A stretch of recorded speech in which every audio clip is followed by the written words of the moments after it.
मुल्क जो वो वाहिद पोड़ो शख्स हो जंहिंजा आशिक अक्सर नौजवान हुआ। साईं GM सैयद जो मुकम्मल नालो गुलाम مرتضي शाह हुयो। साईं सचल सरमस्त जे उन कौल ते बिल्कुल ही पूरो हुयो त सच्चो इश्क बुढ़ा न थी वे तोड़े चिटड़ी होविस ॾाढी। अप्रैल जो महीनो जीअं ई ईंदो आहे त सिंध जा रोड रस्ता ॻाढ़नि झंडनि सां सिंगारजी वेंदा आहिनि। दोस्तो 25 अप्रैल सिंध जे रोडनि ते ॻाढ़ा झंडा लॻल गाॾियूं गुज़रंदियूं ऐं सिंध जा कई सरफिरिया नौजवान दरियाह जे हुन पार हिकु नंढड़े शहर सन तरफ़ वञी रहिया हूंदा आहिनि, जिते साईं GM सैयद हिकु खुलियल किताब जी शिकिल में संगमरमर जे क़बर हेठां दफ़न थियल आहे। साईं GM सैयद 17 जनवरी 1904 ईस्वीअ में पैदा थियो। साईं GM सैयद 25 अप्रैल 1995 ईस्वीअ में कराचीअ में वफ़ात कई।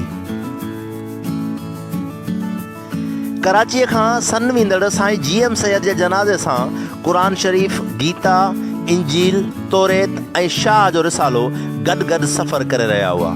हिन दुनिया जो उहो नंढड़ो निरालो सूफ़ी बाग़ी हो जंहिं पंहिंजे 91 सालनि जी उमिरि में 32 साल 6 महीना 21 ॾींहं जेल काटियो।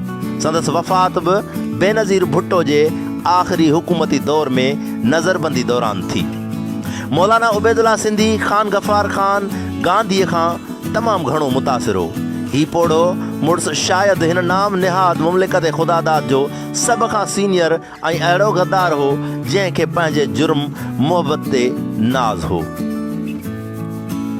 साईं GM सैयद केतिरा ई किताब लिखिया, जिन में जीअं ॾिठो मूं, सिंधु देश छो ऐं छा लाइ, सिंधूअ जी साञाह, नई सिंध लाइ जिदोजहद, दयारे दिल दास्तान मोहब्बत, पाकिस्तान जो माज़ी हाल ऐं मुस्तक़बिल, पैगाम लतीफ़, इन समेत तक़रीबन 60 खां वधीक किताब लिखिया। साईं GM सैयद हिन मुल्क जो उहो वाहिद सियासतदान हुयो जंहिंखे वक़्त जा हाकुम ख़रीद करे न सघिया, न झुकाए सघिया। हिन जेल में रहण त पसंदि कयो पर झुकण पसंदि न कयो।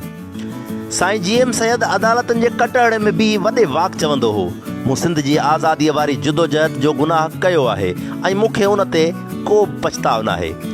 पाण इल्म जो समूंड हो।